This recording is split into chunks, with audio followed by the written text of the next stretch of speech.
لائیں کہیں کہ ہمارا رب اللہ ہے، پھر اس پر جم جائیں۔ ان پر فرشتوں کا نزول ہوتا ہے، نہ کوئی غم کرو نہ خوف، خوشیاں مناؤ جنت کی جس کا تم سے وعدہ کیا گیا تھا۔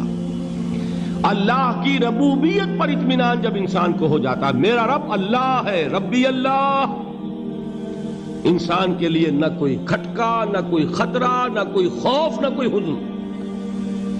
جو کچھ ہو رہا ہے کس کے اذن سے ہو رہا ہے؟ اللہ کے اذن سے۔ اللہ کے اذن کے بغیر پتہ تک نہیں ہلتا۔ یہ کوئی اندھا بہرا مادہ نہیں ہے جس سے مجھے کوئی خوف ہو۔ اندھا بھینسا چلا آ رہا ہو اس سے تو ڈرنے کا ہر انسان کو ڈرنا چاہیے، نہ معلوم کس کو ٹکر مار دے۔ لیکن نہیں، اس کائنات کو چلانے والا ایک سمیع و بصیر خدا ہے، وہ جو میرا دوست ہے، میرا ولی ہے۔ اللہ ولی الذین آمنوا یخرجہم من الظلمات الی النور۔ اللہ اہل ایمان کا ولی ہے، ساتھی ہے، پشت پناہ ہے، مددگار ہے، حمایتی ہے۔ بتائیے جسے یقین ہو جائے کہ اللہ میرا مددگار، اللہ میرا محافظ، اللہ میرا پشت پناہ، اللہ میرا حمایتی، اس کے لیے کوئی خوف ہوگا؟ اس سے کوئی ڈر ہوگا؟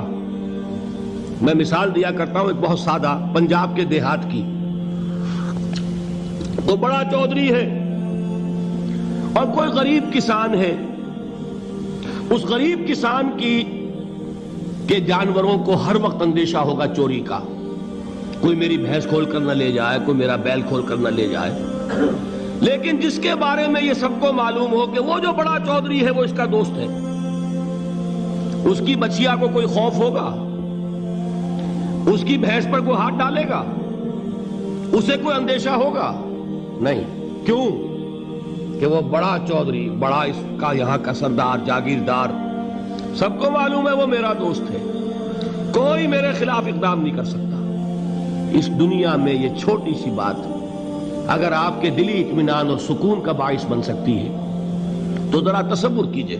میں لفظ تصور استعمال کروں گا صرف اس لیے کہ اس کا ہم جس کو کہتے ہیں ادراک اور شعور کر نہیں سکتے، اگر کے ساتھ کر سکتے۔ اگر یقین ہو کہ اللہ میرا مددگار اور یقین ہو کہ اللہ ہر آن میرے ساتھ ہے، پھر کوئی خوف؟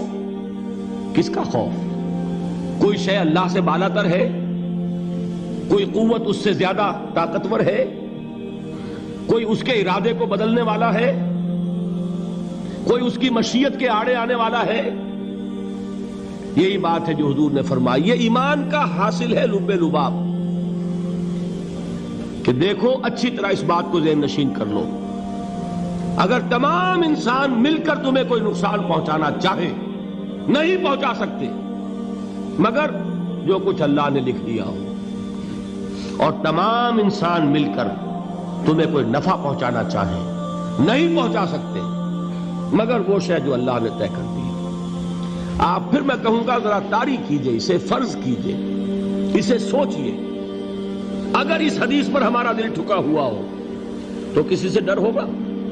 یہ مجھے نقصان نہ پہنچا دے، یہ میری رپورٹ خراب نہ کر دے، یہ میری انکریمنٹ نہ رکوا دے، یہ میرا یہ نہ بگاڑ دے، یہ میرے یہ نقصان نہ پہنچا دے۔ اس کا ڈر، اس کا ڈر، اس کا خوف، اس کی خوشامد، اس کے لیے جا کر طرح طرح سے اپنی عزت نفس کو ذلیل کروانا اس کے سامنے، یہ سب کچھ کیوں کرتا ہے انسان؟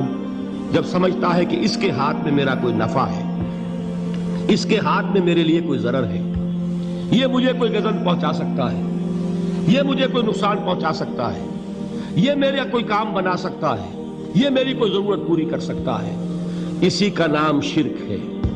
جہاں آپ نے یہ سمجھا کہ غیر اللہ کے اندر کوئی طاقت موجود ہے وہی شرک ہے۔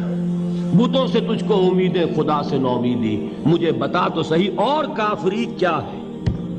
شرک تو یہ ہے۔ جس پر بھی تمہیں یہ خیال ہے، کلمہ ہے یہ کلمہ سوم، لا حول ولا قوت الا باللہ، ذرا اس پر دل کو کبھی اگر آپ تصور کریں، پھر فرض کریں، دل ٹھک جائے اس پر، کوئی طاقت نہیں۔ یہی بات تھی جو شیخ عبد القادر جیلانی رحمۃ اللہ علیہ نے اپنی وصیت میں اپنے بچے سے کہی. 11ویں دینے والے ہیں، لیکن حضرت شیخ عبد القادر جیلانی کی وصیت اور تعلیمات کو کتنے لوگ ہیں تم جانتے ہو؟ یہ جن مقامات تک پہنچے ہیں وہ کس چیز کی بدولت پہنچے ہیں؟ انہوں نے جو پیغام دیا وہ کیا تھا؟ اے میرے بچے، جس طریقے سے قرآن مجید میں حضرت لقمان کی نصیحتیں جو ہے نقل کر دی گئی ہیں، میں یہ عرض کروں گا بالفرض اگر قرآن حضرت عبد القادر جیلانی کے بعد نازل ہوا ہوتا تو شیخ عبد القادر کی یہ نصیحتیں بھی قرآن میں درج ہوتی. اتنی اونچی نصیحتیں ہیں. اے میرے بچے، اس حقیقت کو ذہن نشین کر لے، لا فاعل فی الحقیقت ولا مؤثر الا اللہ. اس کائنات میں نہ کوئی فاعل حقیقی ہے نہ مؤثر حقیقی ہے سوائے اللہ. کسی شے میں کوئی تاثیر نہیں اگر اللہ نہ چاہے. آگ جلا نہیں سکتی اگر اللہ نہ چاہے. پانی ڈبو نہیں سکتا اگر اللہ نہ چاہے. زہر ہلاک نہیں کر سکتا اگر اللہ نہ چاہے. کوئی چیز فائدہ نہیں پہنچا سکتی اگر اللہ نہ چاہے. تو در در پہ کیوں سر جھکاتے ہو؟ در در پر کیوں جبیں سائی کرتے ہو؟ سب کے سامنے کیوں ہاتھ پھیلاتے ہو؟ ایک اللہ سے مانگو. ایک اللہ کے سامنے زمین پر اپنی جبین رکھو. لا فاعل فی الحقیقت ولا مؤثر الا اللہ. نظر آتا ہے ہمیں کہ پانی پیاس بجھا دیتا ہے. پیاس بجھانے کی صلاحیت پانی میں نہیں ہے، اللہ کے اذن سے. کھانا بھوک مٹا دیتا ہے. بھوک مٹانے کی صلاحیت کھانے میں نہیں ہے، اذن رب میں. دیکھیے یہی یقین تھا. حضرت موسیٰ علیہ السلام کا واقعہ یاد کیجئے. سامنے سمندر آ گیا ہے. قوم دیکھتی ہے پیچھے کہ گرد و غبار کا طوفان ہے. معلوم ہوا کہ فرعون اپنے لشکر سمیت آ گیا ہے. لشکر جب چلتا تھا تیز رفتاری کے ساتھ تو گرد و غبار کا جو طوفان اٹھتا تھا اس کا تصور کیجئے. اور لمحہ بلمحہ وہ قریب آ رہا ہے. پوری قوم نے کیا کہا؟ اے موسیٰ انا لمدرکون. اے موسیٰ ہم کو پکڑے گئے.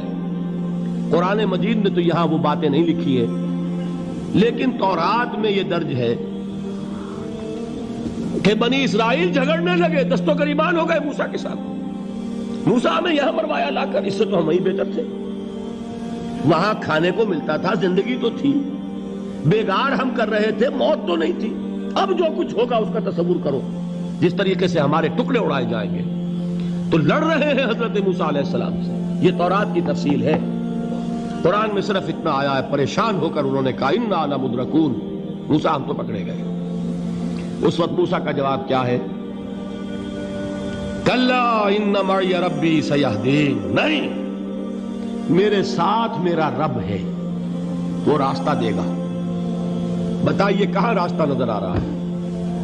یہ ہے ایمان بالغیب. راستہ نظر نہ آئے تب اللہ پر یقین ایمان ہے. جیب میں پیسے ہوں اور تب دل کو اطمینان ہے تو ایمان کس پر ہوا؟ پیسے پر، اللہ پر نہیں. جب وسائل و ذرائع نہ ہوں اور پھر یقین ہو کہ اللہ مسبب الاسباب ہے، وہ اسباب کا پابند نہیں ہے، وہ اسباب کا محتاج نہیں ہے، اسباب اس کے محتاج ہے. اگر یہ یقین ہے تو اللہ پر ایمان ہے. یہ نہیں ہے تو تمہارا ایمان اسباب پر ہے، وسائل پر ہے، ذرائع پر ہے، مادیات پر ہے، اللہ پر نہیں. اس وقت کہاں راستہ تھا؟ کوئی راستہ تھا؟ سمندر ہے اور ادھر سے لشکر آ گیا ہے.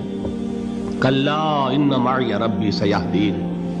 اب دیکھیے ایمان کہہ دینا آسان ہے، ہوا معکم اینما کنتم. جہاں کہیں بھی تم ہوتے ہو اللہ تمہارے ساتھ ہوتا ہے.